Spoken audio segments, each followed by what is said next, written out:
Welcome to the Liberty Accelerator Jet Show. As armed forces families, we sacrifice greatly every single day. Tragically, our liberty is under attack from serious domestic threats. Our health is put secondary to the mission, our sense of self is sacrificed for the team, and our wealth is at grave risk amidst outdated approaches to finding jobs and focusing efforts on antiquated 1970s-era solutions for retirement savings and education. Many are lulled into a sense of security without an escape plan, eventually getting ambushed by military transition. The Liberty Accelerator Jet Show exists to change the way you think about your family's readiness for that inevitable last day in uniform service. Hello and welcome to episode 2 of the Liberty Accelerator Jet Show. Thanks so much for flying fast with us.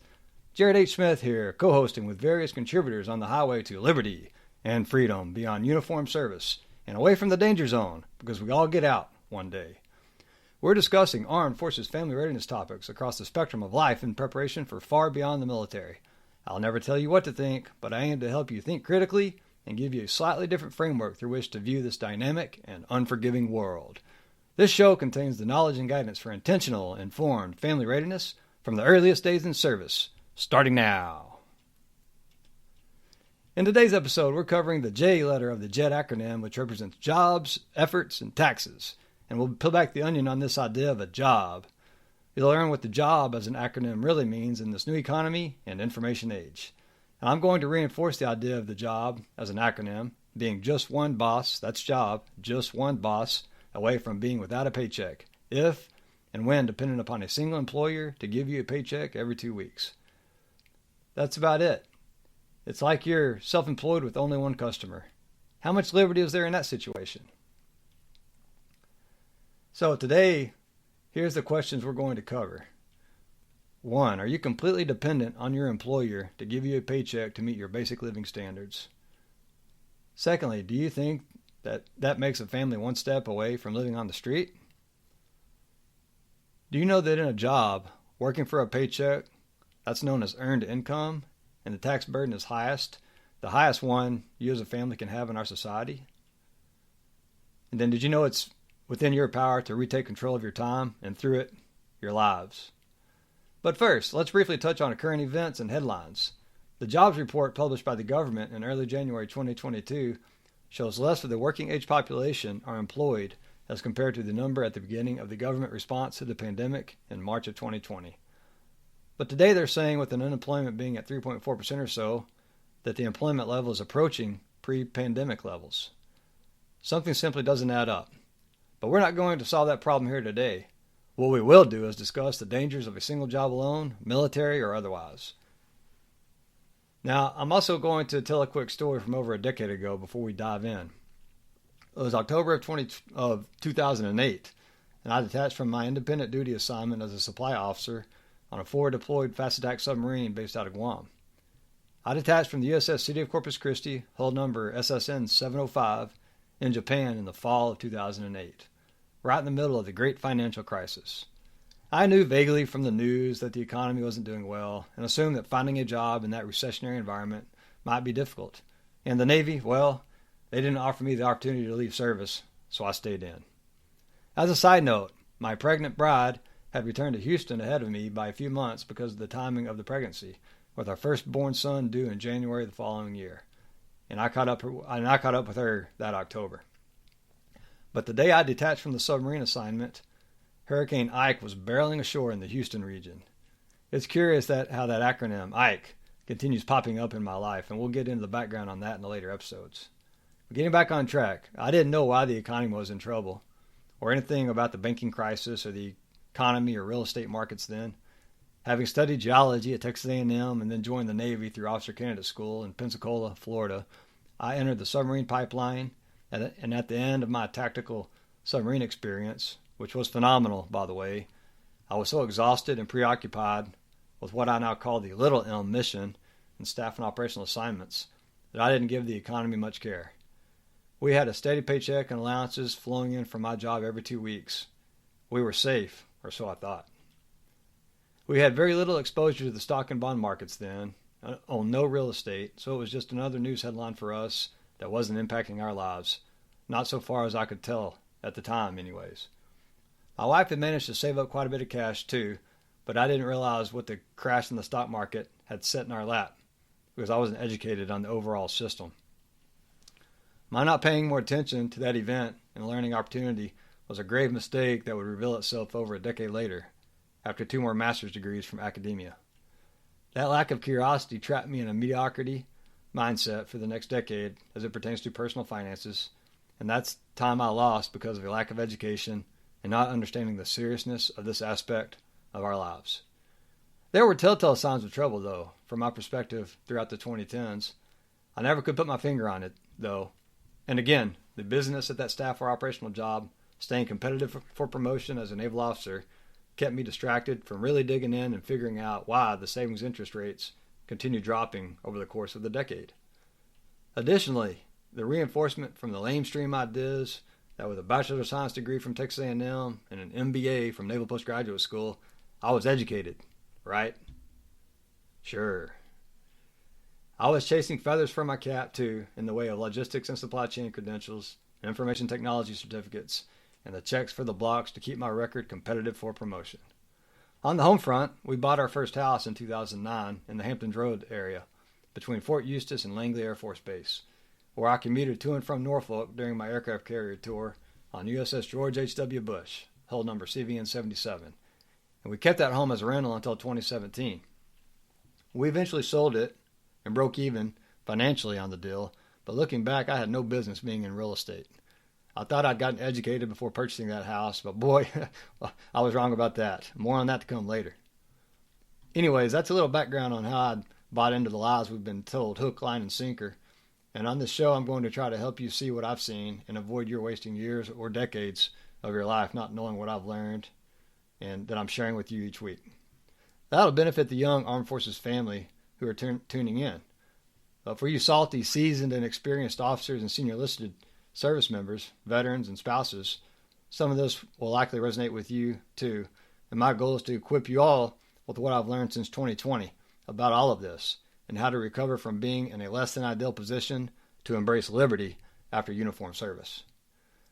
It wasn't until my experience at National Defense University's Dwight D. Eisenhower School, and Eisenhower's nickname is Ike, by the way, that I realized what I'd allowed to happen to me, and that the vast majority of us are in the same boat, based on the dozens and dozens of discussions I've had with peers and more junior folks, too.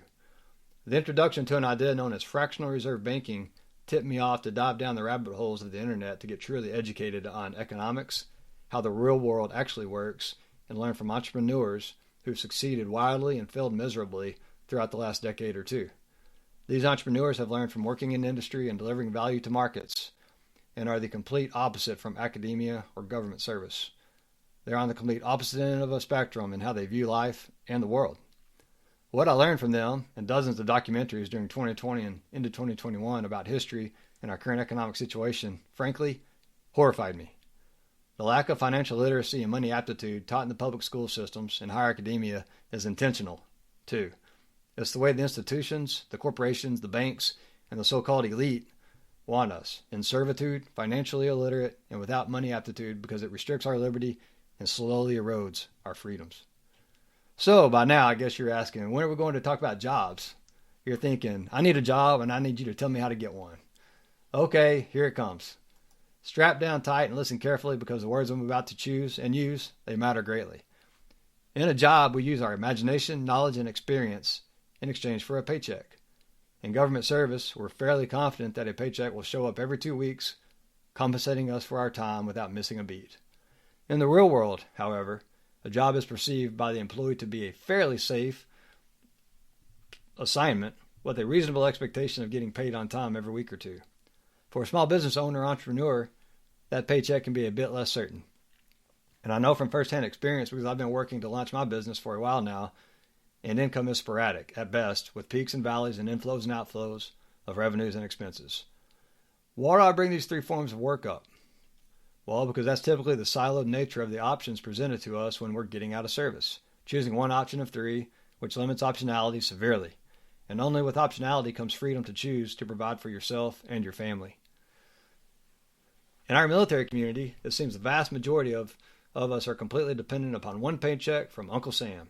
And given the 2.7% pay raise we were extended by our boss for 2022, we're falling way far behind with without additional sources of income, closing the gap in the loss of our purchasing power month over month. We'll dive deep into the concept of purchasing power in the next episodes on efforts, so just hang on to that thought until next time. For now, just know that purchasing power is the number, quality, or value of goods or services that can be purchased with a single unit of currency. I'll repeat that because it's super important. Purchasing power is the number, quality, or value of goods or services that can be purchased with a single unit of currency. Now, before moving on, we have to define currency too, because currency is what we're compensated with for working in our job. Currency is a generally accepted medium of exchange for goods and services. Generally, in society, we incorrectly refer to currency as money.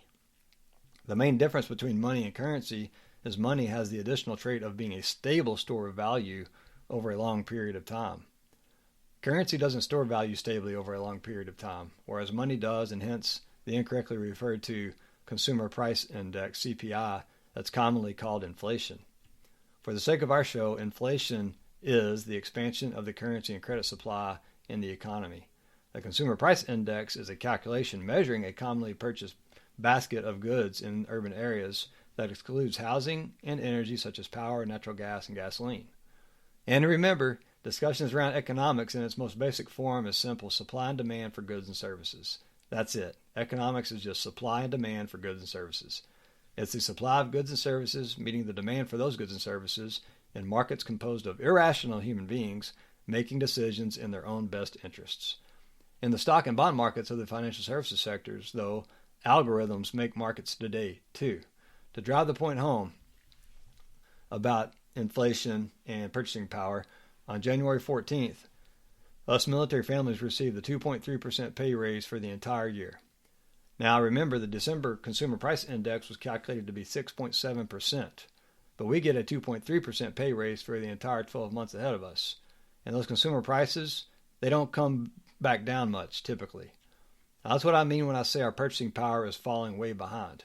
Basically, what this means is if you were paid $100 last year, and this year you get $102.30, right, a 2.3% pay raise. Okay, but the cost of the same basket of goods this month for $100 last year now costs $106.70 this year, meaning you've lost about $4 in purchasing power year over year, because remember, your pay this year is $102.30, right, because of the 2.3% pay raise. Right, but the stuff you're buying, the basic necessities you need, is costing you $106.70. So you're falling behind by $4.40 this year per every unit of currency, that is, every single so-called dollar bill. Now, that's a very general description of the problem, so you nuclear trained officers and aviators that are listening, just bear with me. We'll dissect these numbers and this idea much more deeply in future episodes. And let's not forget that the Consumer Price Index is calculated by bureaucrats and academics working in jobs for a paycheck and forced to report what their boss tells them to, lest they get booted out of that job for not reporting what's in the best interest of Uncle Sam and not you and me. Additionally, those in the know about these economic topics refer to the CPI, again, the Consumer Price Index, as really the changing propaganda index, because it's all smoke and mirrors when you begin to really study the calculation. They're using these broad generalizations and calculations to shape our view of the world, when what really matters to you and me is the reality we see in our paycheck and at the grocer that we get our groceries from every week. But that's too far in the weeds for today. We'll dive deeper into these topics in future shows. So, getting into the meat of the discussion today, are you and your spouse completely dependent on a single employer to provide you with a paycheck every week or two? We're going to touch briefly on the DoD Transition Assistance Program, TAP for short, and it's not TAPS, by the way. Remember, the words we're using, they matter. DoD TAP is laser focused on retiring and separating service members getting jobs, and the broader community and veteran services organizations is also hyper focused on encouraging businesses to give military veterans and their spouses jobs too. Their demanding industry provide more opportunities to us because it's perpetuated throughout the ranks that they should because of our service to the nation. Think about that. Can I ask you to imagine something with me at this point? Similar to our time in service, we've got just one boss. And with just one boss and a job alone, unless we're receiving a pension, which is only a sliver of the population, with just one boss, we're just one paycheck away from a crisis. The purchasing power of our pensions will be discussed as a spinoff of the efforts and energy discussion soon, and the taxes episode later. But know that the pensions aren't keeping up either, and therefore will necessitate retirees return to the workforce to maintain the standards of living they've become accustomed to, or depend on their kids to provide for them. This idea of go to school, get a job, and stash all your eggs in a retirement savings basket is no longer in our best interest. The times have changed while we were distracted by the perceived foreign threats and while the elite got richer off of our blood, sweat, and tears. The defense contractors profited something insane like $4 trillion over the past 2 decades. $4 trillion. It's incomprehensible. And now the sabers rattling is happening again and distracting us from the most serious of domestic threats right in your home. And that's got easy access to you and the jobs you're slaving away at for a wage. You've heard about Ukraine, I'm sure. And how about China? Everything Russia and China are up to is economic. Economics are foundational to any chance of freedom you'll ever have in this life, in the military, and beyond it. We don't have to make economics difficult either. It's actually pretty simple and directly relatable to the job. Like I said earlier, economics in its most simple form is described as supply and demand. A producer or supplier meets a customer or consumer demand in what's called a market. There's a market for everything, including jobs. So if supply of a product or service is less than demand for a product or service, what happens to the price? See, prices set the cost of products and services in the markets. In this case, we're talking about the job markets. There are hundreds of millions of job markets in our society. A job can be a position being filled to produce a product or service. It can also be a short-term gig delivering value to someone who's got a problem you can solve. But you see, in a job market where businesses are competing for resources, they must pay up to get those resources in order to deliver on whatever problem it is that business solves. But what happens in a recession? Well, the supply of labor to fill jobs increases while the demand falls. And what do you think that does to wages? Now stack on top of that an inflationary environment that's causing prices for basic necessities and basic services to rise. And what have we got then? Yes, we got a problem, and a big one at that. So whose fault is this? Is it the Main Street business's fault? Is it corporate America's fault that prices are going up? Well, that's what the mainstream is going to lead you to believe, and that's what the government's going to say. But no, these entities are doing what businesses do, seeking profits, using the resources available to solve their customers' problems. The fault is what Uncle Sam and the Federal Reserve System have done. And they'll try every which way from Sunday to point at all the other issues but themselves for causing increasing costs of living in a poor job market or stock crash. So, do you think having 1 or 2 jobs puts a family at risk of being one step away from living on the street? After all I've just talked about? I do. And that's why once I realized this predicament, I'd unintentionally put my family in, that I made some radical changes in how I view the world and go about my own business in it. I took my marriage wealth back from the Wall Street banks and took custody of it myself. I started investing in myself and upskilling into the 21st century in order to get multiple streams of cash flow coming in, while also beginning to figure out how to protect us from the tax burden, which we'll get deeper into in later episodes. I realized that taxes are the biggest threat to my freedom once I'm retired from active duty service.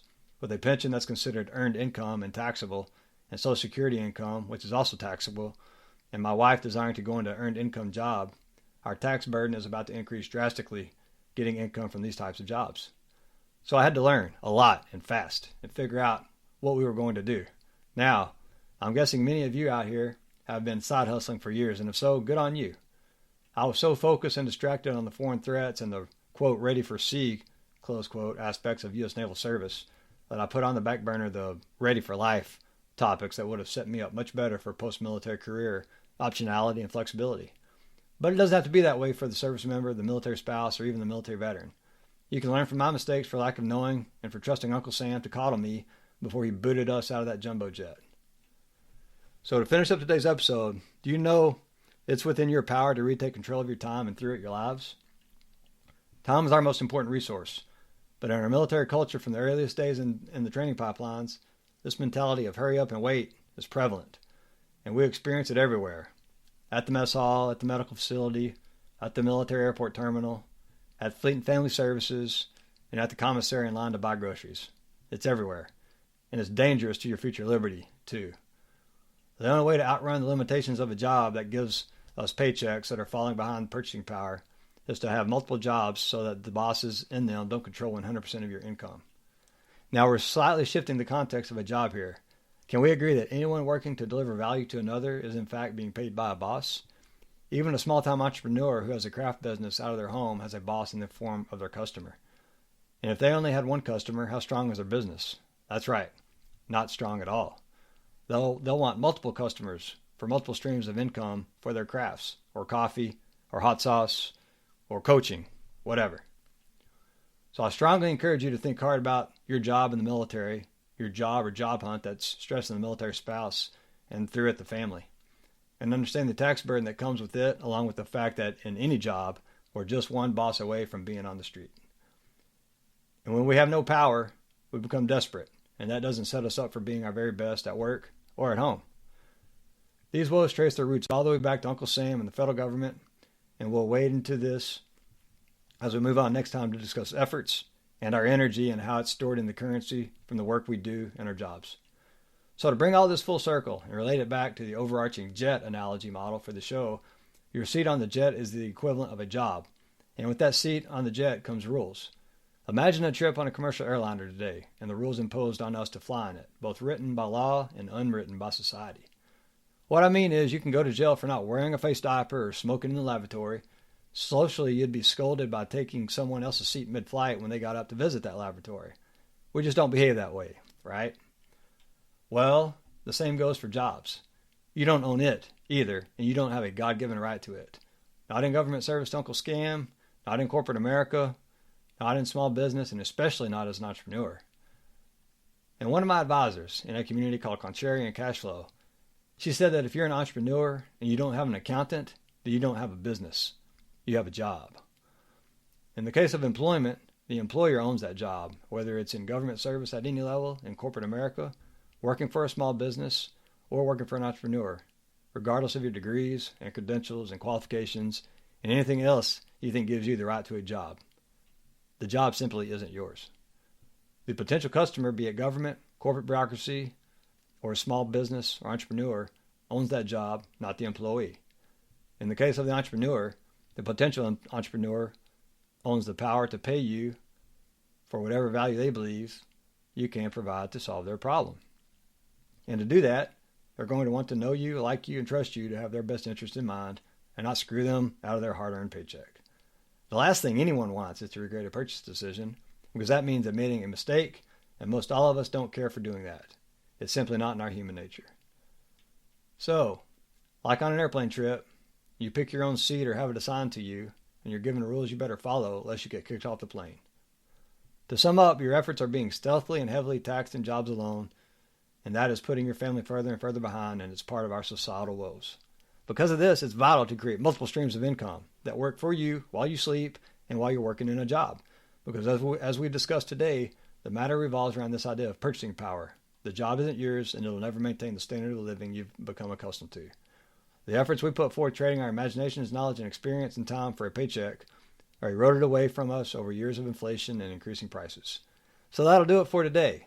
There's plenty to chew on, and if you need to go back and listen to that discussion on inflation and consumer price index again, please do so. It took me months to wrap my head around these very convoluted topics. Thanks again so very much for joining me today. I know your time is valuable, and I'm trying hard to give you as much value as I can here on the Liberty Accelerator Jet Show to help your Armed Forces family thrive and go faster. We'll see you next time on the Liberty Accelerator Jet Show.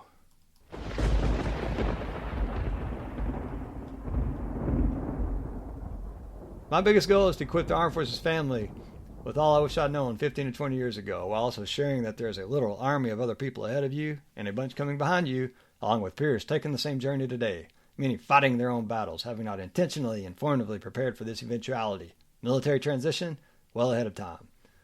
I want you not only to get smart and strategically prepare for your inevitable transition, but to take care of your people and not be the senior leader with this secret. Prompt others you care about leading to turn their attention toward intentional, informed Armed Forces family readiness that also prepares them for the transition mission and liberty battle. and begin planning from the earliest days in service. Because if we're ready for this biggest mission, then we're truly ready for any mission Uncle Sam orders us on. We can win this biggest mission, transition, with a team, just like every other mission we ever worked up and deployed on. Don't forget to like and give a 5-star review. Then see the links in the description to sign up for my Substack info letter for free, Knowledge Bombs for Military Transition, and get my book, Avoiding Each and Every Military Veteran's Disadvantage, How to Overcome the Lies a Military Family Believes to Get Our Freedom Back. Visit the YouTube channel and leave some comments. Sign up for the mailing list and I'll give you the secret sauce for transition planning, preparations, and workups. That being the art of war for military transition. Good on you for sitting up straight and listening closely. Be sure to subscribe so you don't miss a single episode. Be sure to check out the show's specific website and my center of gravity, jaredhsmith.com, for appropriate disclaimers and terms of service. Remember, my opinions and those of guests are ours alone and don't necessarily reflect the views of and employers we work for.